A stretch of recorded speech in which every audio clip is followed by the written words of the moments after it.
Hi കൂട്ടുകാരെ, കുട്ടി മലയാളത്തിലേക്ക് എല്ലാവർക്കും സ്വാഗതം.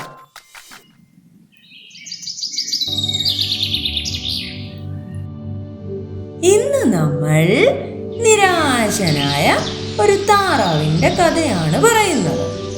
ഡക്കു, ഒരു പാവം കുഞ്ഞി താറാവ്.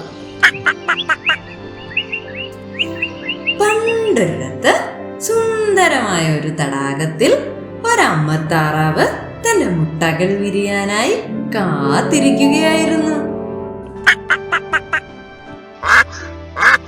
അങ്ങനൊരു ദിവസം മുട്ടകൾ ഒന്നൊന്നായി വിരിഞ്ഞ് പല നിറത്തിലുള്ള കുഞ്ഞിത്താറാവുകൾ പുറത്തു വന്നു. എന്നാൽ അതിലുണ്ടായിരുന്ന ഒരു വലിയ മുട്ട മാത്രം വിരിഞ്ഞില്ല. കാത്തിരുന്ന് മുട്ട വിരിഞ്ഞു. അതിൽ നിന്നും കഴുത്തു നീണ്ട ചാരനിറത്തിലുള്ള ഒരു കുഞ്ഞിത്താറാവ് പുറത്തു വന്നു. അവനെ കണ്ടിട്ട് അമ്മ താറാവിന് തീരെ ഇഷ്ടപ്പെട്ടില്ല. എന്നാലും കുഞ്ഞുങ്ങളോടെല്ലാം അവൾക്ക് സ്നേഹമായിരുന്നു. എന്നാൽ മറ്റു കുഞ്ഞിത്താറാവുകൾക്ക് അവനോട് ഒട്ടും ദയ തോന്നിയില്ല. നിനക്ക് ഞങ്ങളുടെ പോലെ ഭംഗിയില്ല, ഇങ്ങനെ പറഞ്ഞ് ഡക്കുവിനെ അവർ എപ്പോഴും കളിയാക്കുമായിരുന്നു.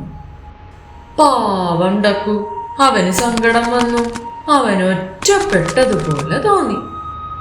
തടാകത്തിലെ വെള്ളത്തിൽ അവന്റെ രൂപം നോക്കി അവൻ ചോദിച്ചു, ഞാൻ എന്താണ് ഇങ്ങനെയായത്?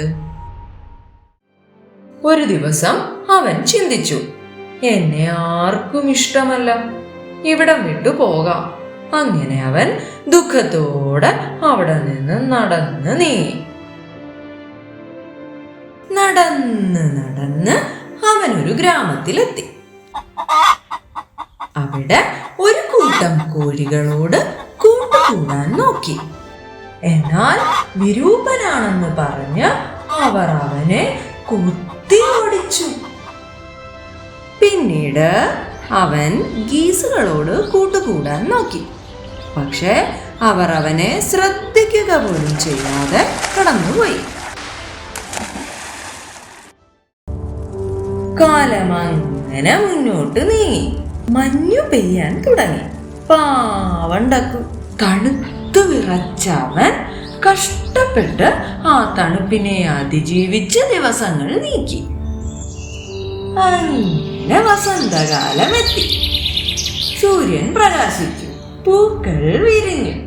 ഡക്കു തന്റെ ചിറകുകൾ വിടർത്തി വെള്ളത്തിലേക്ക് ഇറങ്ങി. വെള്ളത്തിൽ അവന്റെ രൂപം കണ്ട് അവൻ അത്ഭുതപ്പെട്ടു പോയി. അവൻ സുന്ദരനായ ഒരരയന്നമായി മാറിയിരിക്കുന്നു. അവൻ തല ഉയർത്തി നോക്കി. കുറെ അരയന്നങ്ങൾ അവിടെ നീന്തി കളിക്കുന്നത് അവൻ കണ്ടു. അവർ അവനെ നോക്കി സ്നേഹത്തോടെ പറഞ്ഞു, നീ ഞങ്ങളിൽ ഒരാളാണ്.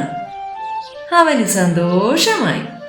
കൂട്ടുകാരെ കണ്ടെത്തിയപ്പോൾ അവന് മനസ്സിലായി, ഞാൻ വിരൂപനായിരുന്നില്ല, വ്യത്യസ്തനായിരുന്നു. കൂട്ടുകാരെ, ഈ കഥയിലൂടെ നാം എന്താണ് മനസ്സിലാക്കിയത്?